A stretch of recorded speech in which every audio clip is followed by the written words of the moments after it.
up team, welcome back to my channel. My name is Andie and today's video is a little out of plan, let's say. So if you guys saw the little sneak peek at the end of my last video, if you haven't seen it, go check it out. Anushka's test ended up coming back positive, and a few days later, unfortunately, mine did as well. So I woke up this morning, I took a test yesterday because Anushka came back positive a couple days ago, and I just got results today that I am positive. I mean, I'm glad because I don't really have any symptoms at the moment. We've been isolating since Friday. Just a little frustrated. This placement is the time when you learn all of your hands-on experience. It's as me and Anushka have been saying, it's one of those things where you just can't do anything about it. It is what it is, and it's so bad because it's raining outside, so it's a real mood right now. Alright. So obviously this isn't what I had planned, and therefore this video will be slightly different. But before I start, I hope you guys are doing well. Remember to like and subscribe. Leave any comments down below what types of videos you guys want to see, as well as just let me know how you guys are doing. It's been a hell of a week, let's say. Just to kind of give you a background, I have been quarantined for 2 weeks. In fact, I'm almost done with my isolation, which is so exciting. I just want to go outside. It snowed and everything happened and I was just inside.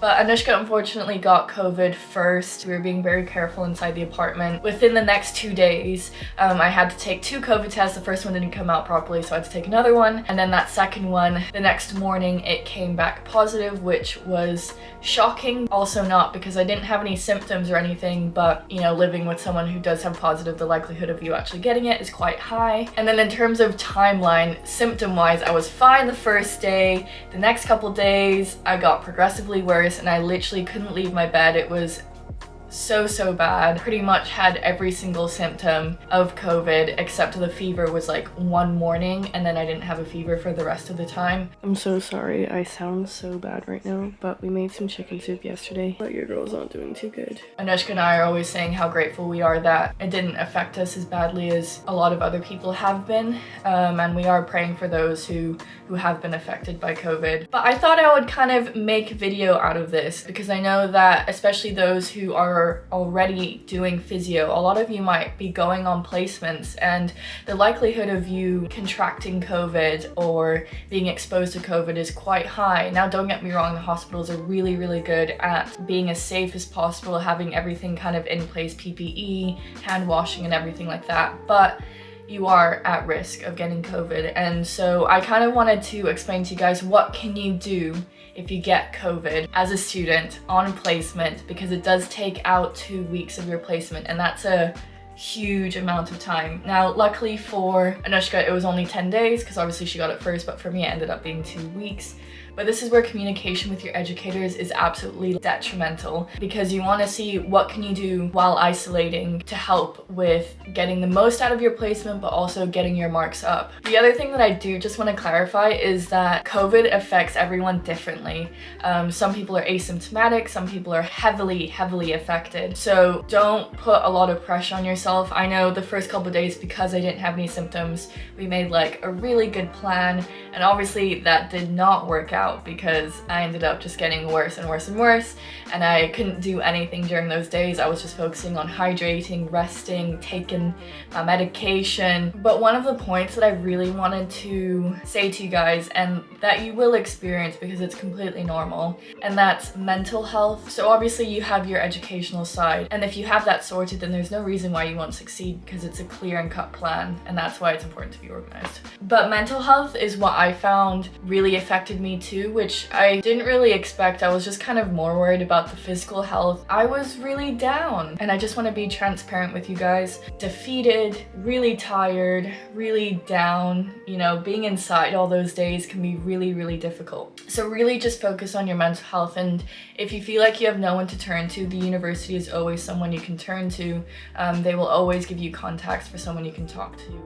I just wanted to quickly say, check out what your university is providing, because I know for us, they provided us with so much food because of self-isolation. So check out the uni website to see if they're providing anything for people who are self-isolating. Guys, look how insane. They gave us so much. They're so generous. So like some lentils, rice, pasta, tins, veggies, fruits. But now, as you can see, I'm a lot more energized. And so because I feel better, it means I'm able to do more and follow this plan that we created a while back. So I thought it would be good to kind of give you guys a glimpse of what the things you could be doing at home in case you are self-isolating whilst on placement. But just to kind of quickly give you a list, you can, through MDT working, you can create meetings with the different professionals in the team or in the area, and you can just create this meeting to kind of get an idea of the types of things that they do, and that will automatically not only help you with your understanding but help you with your marks, and see if you can do anything virtual. Finally, one of the main things that they say is kind of, do you have any projects that you can be working on? So can you create exercise booklets? Can you do a bunch of research? Remember to do your reflections. This is definitely a situation that you can reflect on massively.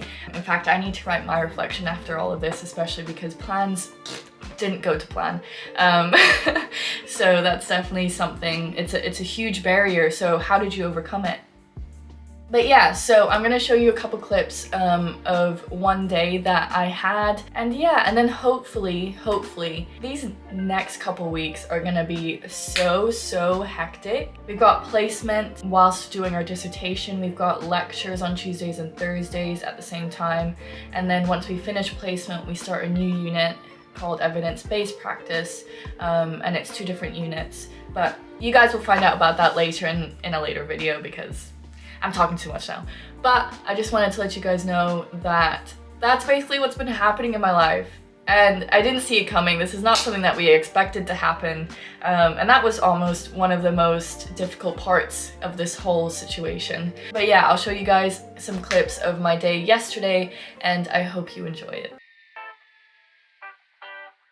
Alright, so I've just quickly put together a quick porridge. This is probably the best thing for me to do while isolating because it's so quick, it's so nutritious, it keeps me full till lunchtime. So yeah, I've just decided to do some cinnamon porridge with some bananas on top. And then I've got a little bit of my sugar-free maple syrup in there.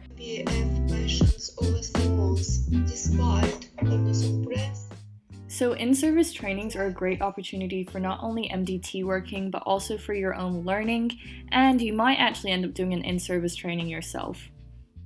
So before I do this, this is where one of the biggest things you can do is like an LTP plan. So I created multiple LTP plans really.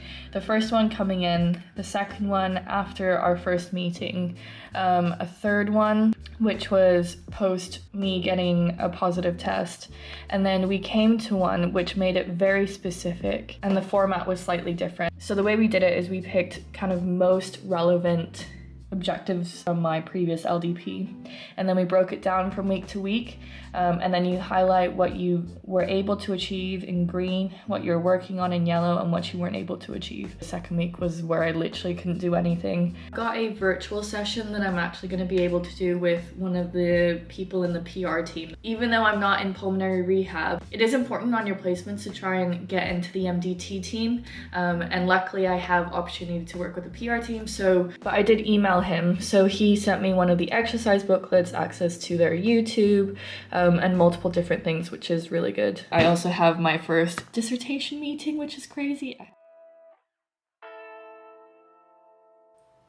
Do I look sweaty? So we kind of worked with a patient who had atopic asthma. So we kind of just did some basic exercises, more of kind of following his 6-week exercise program. I didn't film too much of it because it's pretty straightforward, but we kind of did some marching on the spot. We got some weights, aka cans, we got resistance bands out, and then at the end we kind of looked at outcome measures, so then week by week you can see the progressions. And then at the end I had a discussion with the PR physio, thank you, because especially, you know, cardio is the area that I'm missing out of all of my placements. But I've got my dissertation meeting today at 4:30. I've had my lunch. I think I'm going to work on my student project for a little bit longer. Then I'll see you when the dissertation meeting's happening.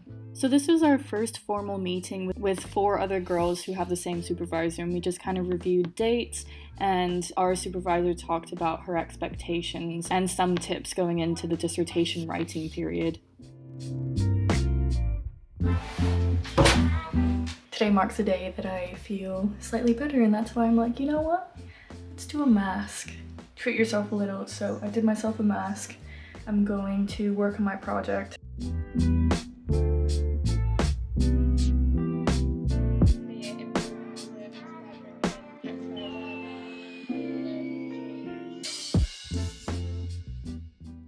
Okay guys, I'm just gonna read you a paragraph from this book that I'm reading. Some people are comfortable with mediocrity. They avoid living a greater life, one that's beyond what most consider the norm. A greater life requires you to find your greatness. In simple terms, greatness is about becoming the greatest version of yourself.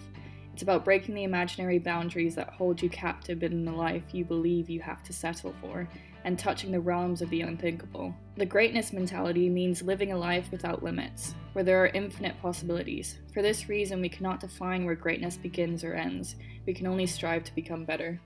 Alright guys, thank you so much for watching. I know this was kind of maybe a video that you didn't see coming. Who knows? I didn't friggin' see it coming. But I hope you guys are staying super healthy and super safe. Do remember to like and subscribe. This family is growing and I love you all so much. Your comments, they just make my day, and especially during this really hard past week, I couldn't have asked for more, so thank you guys so much. And yeah, turn those post notifications on, leave any comments down below. I love them all. And I'll see you next week. Bye.